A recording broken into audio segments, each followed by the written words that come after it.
अब ये 25 दिसंबर क्रिसमस का तारीख कहां से तय हुआ और कैसे तय हुआ, किसको पता है हम में से? ओके, हम विस्तार से इसको देखने के लिए, इस्राएल में कौन सा गवर्नमेंट का शासन था? हिस्ट्रिकली बताओ। रोम गवर्नमेंट का शासन था, और रोमी राज्य जो है इजराइल में शासन कर, रोम सुपर पावर था उस समय, और रोम इजराइल में राज्य कर रहा था। और उस रोम के राज्य काल के समय पर यीशु मसीह का जन्म हुआ था। कि बाइबल में वो तिथि नहीं लिखा गया कि यीशु कब जन्म हुआ। यह हमारे लिए डाइवर्सन का कारण है। हम बाइबल के वचनों से हटकर भी जा सकते हैं, क्योंकि बाइबल में लिखा नहीं कि प्रभु यीशु मसीह का जन्म कब हुआ था। आप सारा बाइबल पढ़ लीजिए, आपको कहीं नहीं मिलेगा, गारंटी के साथ कहीं नहीं मिलेगा कि यीशु मसीह का जन्म किस तारीख को हुआ था, कौन साल को हुआ था, कौन सा महीना को हुआ था, नहीं मिलेगा। और यह तारीख तय कैसे हुआ?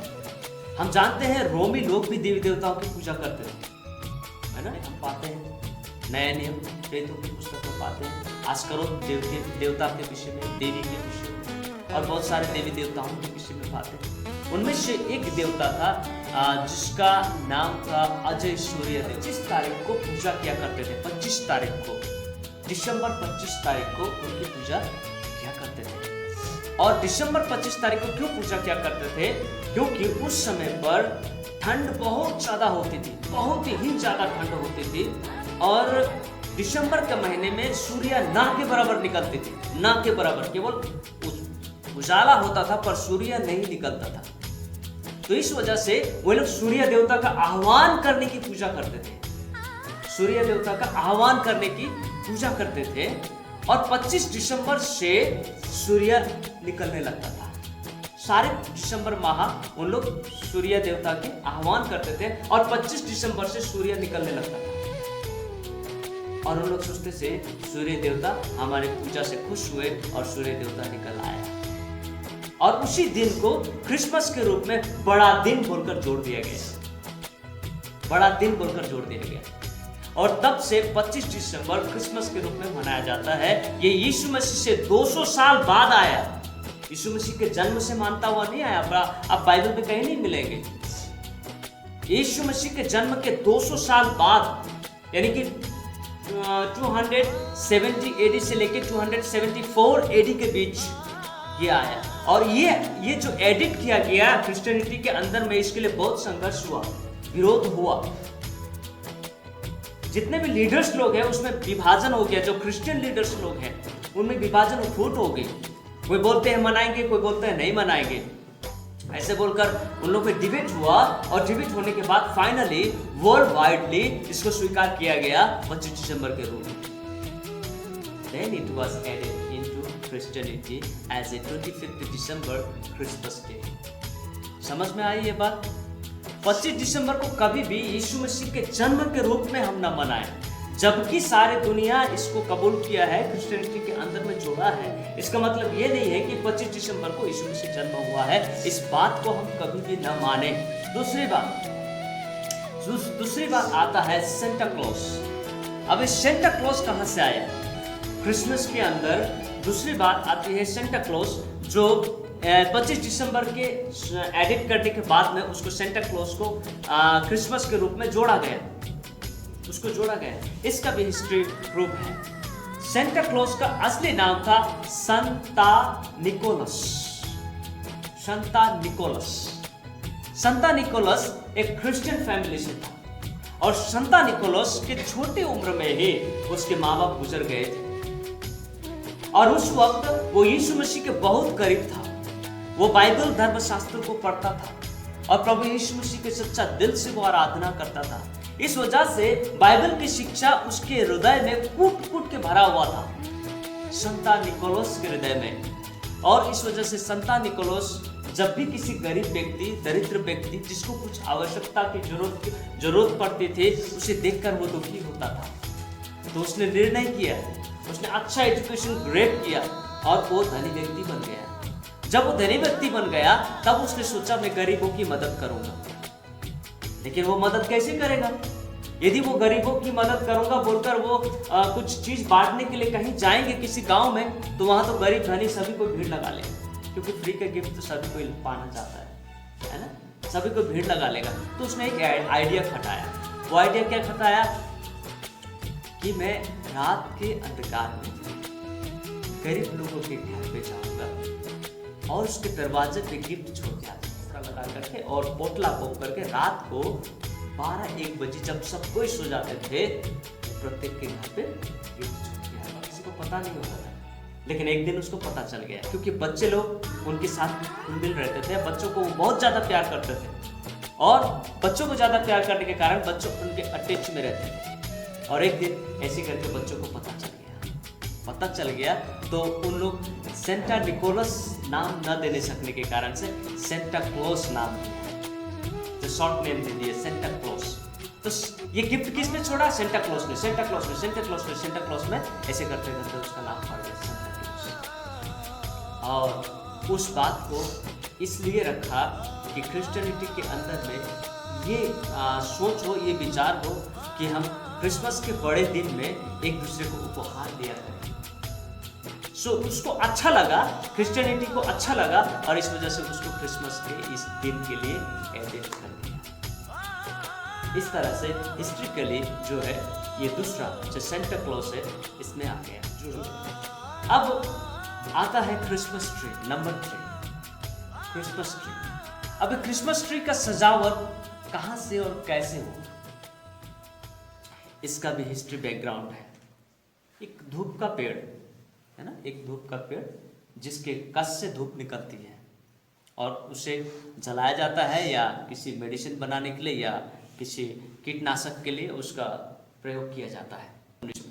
सो देखिए ये हिस्ट्री जब हम देखते हैं तो बाइबल से बिल्कुल ही मैच नहीं खाता, क्योंकि बाइबल का हिस्ट्री जो है 1ला शताब्दी से है, 1st सेंचुरी से है। मंडली की स्थापना 1st सेंचुरी से है। 33 AD से चर्च की स्थापना हुई है, क्रिश्चियनिटी की स्थापना हुई है। लेकिन बाद में 200 साल, 250 साल, 400 साल बाद में ये नए नए रीति और रिवाज क्रिश्चियनिटी के अंदर में घुस गया और इसको एडिट करता गया।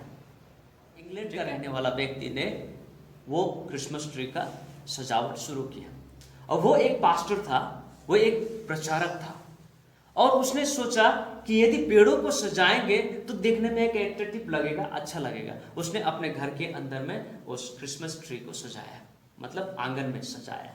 जो क्रिसमस ट्री था लगाया हुआ उसको सजाया। 12 महीना वो हरा भरा रहता है, इसलिए वो बहुत ही अच्छा है। इसलिए उन्होंने नाना प्रकार की सजावट से उस पेड़ को सजा दिया और सजा देने के बाद में उसी दिन के बाद से वो देखने लगा बहुत अच्छा है। तब उन लोग साल में एक बार क्रिसमस के इस पर्व में, इस त्योहार में उस पेड़ को सजाना शुरू कर दिए।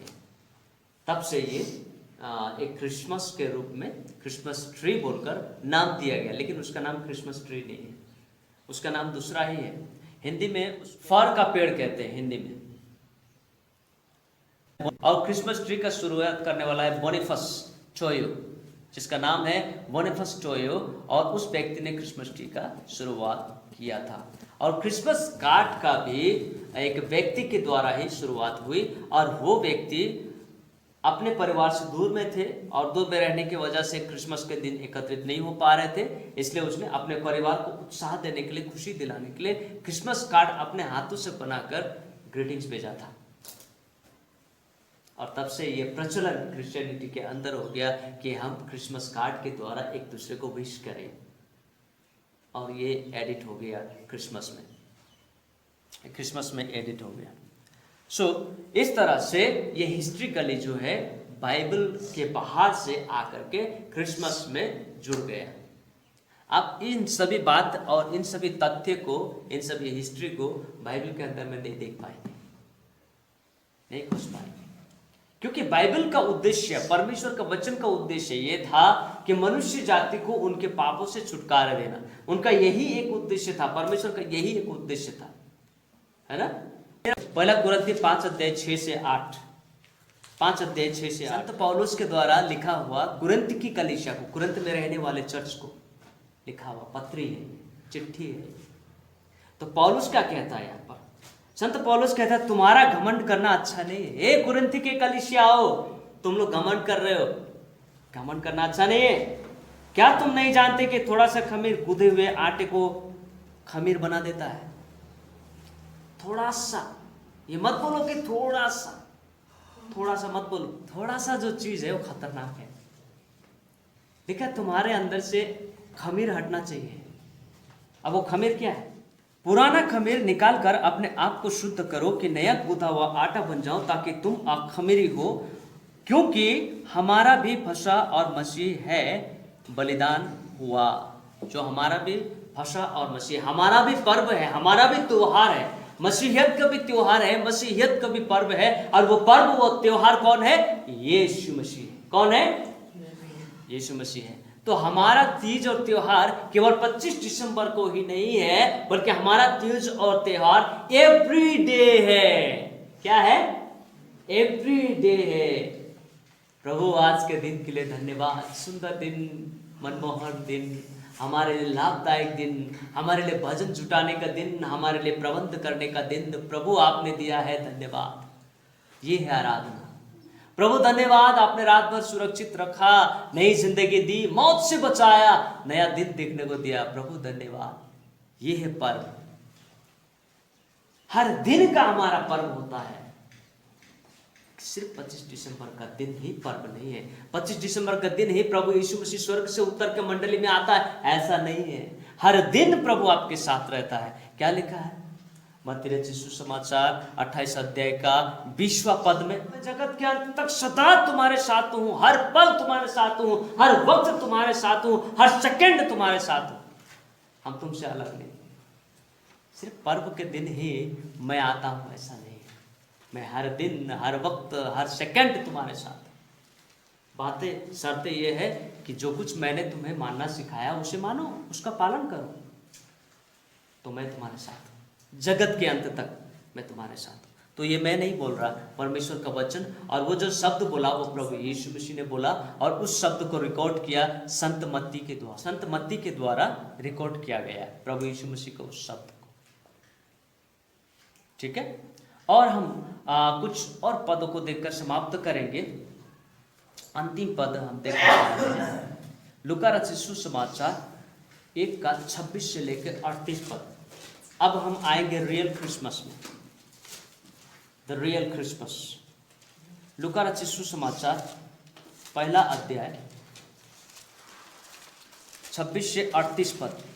तो यहाँ पर हम देखते हैं क्रिसमस के दिन में ज़्यादातर यही वचन पढ़ा जाता है, यही वचन पढ़ा जाता है किसी भी चर्चेस में, और कहता है कि आज 25 दिसंबर के दिन यीशु का जन्म मरियम के द्वारा हुआ।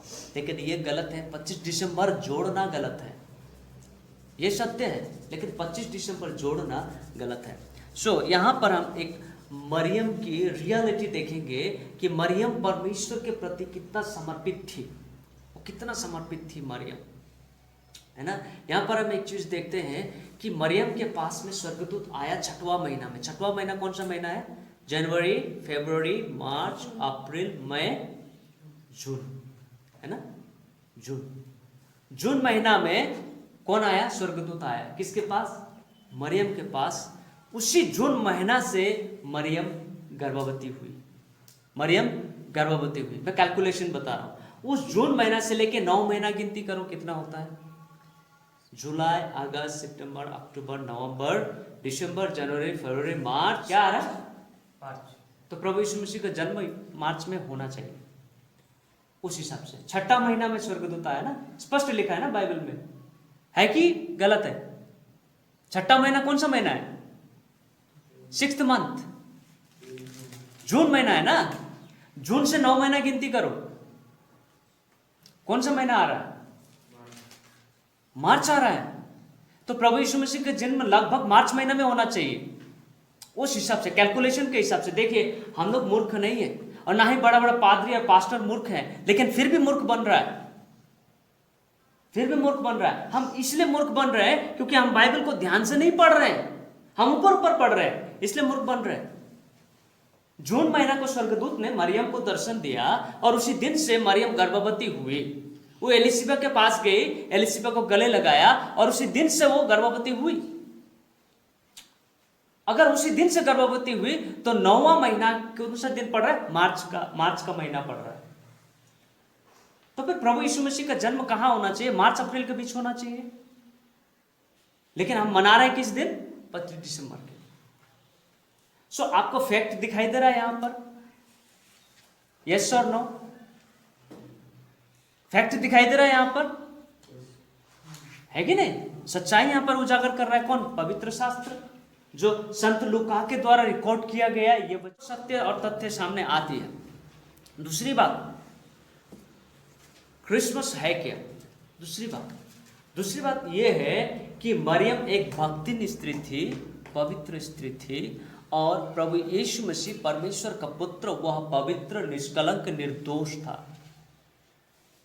और मरियम को परमेश्वर ने यीशु मसीह के आने के जरिया यानी कि मार्ग को चुना, मरियम को चुना। और मरियम ने स्वर्गदूत की सारी बातें सुनी, चुपचाप, बीच में जवाब नहीं दिया, बीच में तोड़ा नहीं, बीच में रोका नहीं, ब्रेकअप नहीं किया, परंतु चुपचाप सुनी, अंत तक सुनी। और सुनने के अंत में उसने जवाब दिया। क्या जवाब दिया? 38 पद में देखो, मरियम ने जवाब दिया। क्या जवाब दिया? मरियम ने उसके अभिवादन को स्वीकार किया, परमेश्वर के उस वचन को ग्रहण किया, परमेश्वर के उस आज्ञा को पालन किया, और वो उसके बाद ही धन्य स्त्री कहलाई। ऐसे धन्य स्त्री नहीं हुई वो कुंवारी हुई। पहले कुंवारीपन का इंपॉर्टेंस हम समझने की कोशिश करेंगे। शादीशुदा नहीं है, कुंवारी है। उसका मंगनी यूसुफ के साथ हो चुकी थी, जोसेफ के साथ उसकी मंगनी हो चुकी थी। उसने ये नहीं सोची कि मैं अगर गर्भ धारण करती हूं तो कल को मेरा मंगेतर मुझे त्यागपत्र दे सकता है। यदि मेरा मंगेतर मुझे त्यागपत्र दे दिया, मैं कुंवारी अवस्था में गर्भवती हूं, समाज क्या कहेंगे? मेरे माँ बाप मुझे क्या कहें? मेरे माँ बाप का क्या होगा? उनका बदनाम हो जाएगा, उनका दुर्नाम हो जाएगा, मेरा बेइज्जती होगी, समाज मुझको ग्रहण नहीं करेंगे। व्यवस्था के अनुसार स्त्री जो कुंवारी गर्भवती होती है उसे पत्थर हुआ करके मार देने का आदेश है। व्यवस्था के अनुसार, बाइबल के अनुसार पत्थर करके मार देने का आदेश है। मेरे जीवन का क्या होगा? मरियम ने ये सब कुछ नहीं सोची, ये सब कुछ नहीं सोची। बस उसका सोच इतना ही था कि परमेश्वर के द्वारा आया हुआ आह्वान है, वचन है, और मैं उसे स्वीकार करती हूँ, चाहे आगे कुछ भी हो जाए। उसने अपना परवाह ना किया, समाज का परवाह ना किया, माता पिता का परवाह ना किया, परंतु परमेश्वर के वचन को अपने जीवन में होने का अनुमति यानी कि समर्पित कर दी अपने जीवन को परमेश्वर के हाथ में। सो आज यदि हम क्रिसमस मनाना चाहते हैं तो हमें मरियम जैसा होना चाहिए, मरियम जैसा। हम बाहर की बातों को सुनना ही नहीं चाहिए, सोचना ही नहीं चाहिए। मरियम ने नहीं सोचा, नहीं सुना किसी की बात। उसने कहा प्रभु तेरा मर्जी मेरे जीवन में पूर्ण हो। और आज हम लोग को भी ये कहना है, प्रभु तेरी इच्छा मेरे जीवन में पूर्ण हो। आज परमेश्वर के आज्ञाकारिता को अपने जीवन में आह्वान करना है और उसका पालन करना, उसका इज्जत करना, उसका आदर करना है। चाहे बाहर वाले कुछ भी कहें, कुछ भी बोले, परंतु हमें परमेश्वर के मार्ग में चलना है। अगर मरियम उस वक्त समर्पित नहीं होती, मरियम उस वक्त अपने बारे में सोचती, समाज के बारे में सोचती, अपने होने वाला पति के बारे में सोचती, तो यीशु का जन्म होना लगभग ना के बराबर था। और वो जन्म नहीं होता, वचन कहता है कि यीशु का जन्म नहीं होता तो सारे पृथ्वी खत्म हो जाता, एक भी चीज़ नहीं बचता, कुछ भी नहीं बचता, पहले जैसे शून्य हो जाता। परंतु मरियम के समर्पित के कारण से, यीशु का जन्म होने के कारण से जगत के लोगों के ऊपर अनुग्रह आया, और इस वजह से आज जगत के लोग जीवित हैं, हम और आप जीवित हैं, हम और आप परमेश्वर की आराधना कर रहे हैं। परमेश्वर का बहुत बहुत धन्यवाद हो कि इस सत्य और तथ्य को आज हमारे बीच उजागर किया और हम इसमें बने रहें और परमेश्वर के आज्ञाकारिता में बने रहे। प्रत्येक दिन हम आनंद मनाएं, खुशी मनाएं, सिर्फ 25 दिसंबर के दिन नहीं, हर रोज परमेश्वर में हम आनंदित हों और परमेश्वर को धन्यवाद दें, है कि नहीं? क्योंकि हर पल परमेश्वर हमारे साथ रहता है, हर क्षण परमेश्वर हमारे साथ रहता है। प्रभु यीशु मसीह कहता है जगत के अंत तक मैं सदैव तुम्हारे साथ। परमेश्वर हम सभी को आशीषित करे।